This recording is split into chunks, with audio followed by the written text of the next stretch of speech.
53 साल में? मैं बताता हूं सर। दलित समाज के लिए यदि आप बात करें तो दलित समाज के लिए अलग से आरक्षण की व्यवस्था थी कि इस देश की हर वो संवैधानिक सरकारी संस्था जिसमें कि रिक्रूटमेंट्स होंगे या जिसमें प्रतिनिधित्व मिलेगा, उसमें निश्चित संख्या में दलित समाज के लोगों को हम देंगे। हमने ये फैसला किया। हमने ये फैसला किया कि दलितों के लिए अलग से SC/ST एक्ट बनाएंगे। हमने ये फैसला किया कि दलितों के लिए अलग से विभिन्न तरीके के आयोग बनाएंगे जिससे कि उनको राजनीतिक और अन्य तरीके की सुरक्षा एवं प्रतिनिधित्व मिल सके। भारतीय जनता पार्टी ने दलित समाज के लिए अलग से एक योजना बताई, तो वो उसका जिक्र भारतीय जनता पार्टी को जरूर करना चाहिए। रविदास मंदिर पर आ जाते हैं। भारतीय जनता पार्टी को कहना है कि हमने साहब रविदास मंदिर बना दिया। चुनाव के आखिरी के 3 महीने में यदि आप उसका उसका उसका उद्घाटन करने की बात कह रहे हैं, हम बनाने की बात कह रहे हैं और उसकी ईंट रखने की, नींव रखने की बात कह रहे हैं, तो भारतीय जनता पार्टी का ये चरित्र क्यों है कि चुनाव के पहले ये मंदिर बनवाते हैं, चुनाव के बाद गिरवा देते हैं।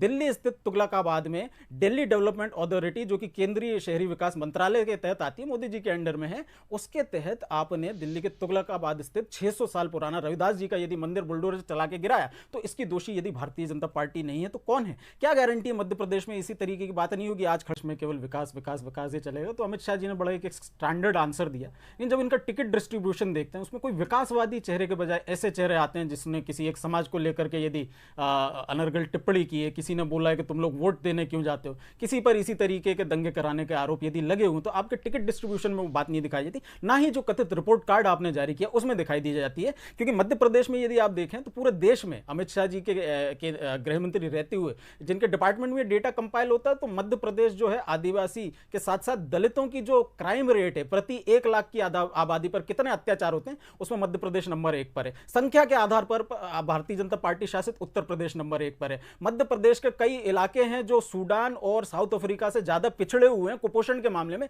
यह मध्य प्रदेश का ट्रैक रिकॉर्ड है। मध्य प्रदेश में भारतीय जनता पार्टी के लोगों ने कहा था हम महंगाई कम करेंगे, बेरोजगार को रोजगार देंगे। अगस्त हो गया सर, रिपोर्ट कार्ड में हम उम्मीद कर रहे थे वो 1 लाख रोजगार जो सीएम साहब ने पिछले साल अनाउंस किए थे, 15 अगस्त तक आपको 1 लाख रोजगार देने थे, उनका कोई जिक्र नहीं मिलता। भारतीय जनता पार्टी आगे क्या प्लान कर रही है? भारतीय जनता पार्टी की ओर से आपने कम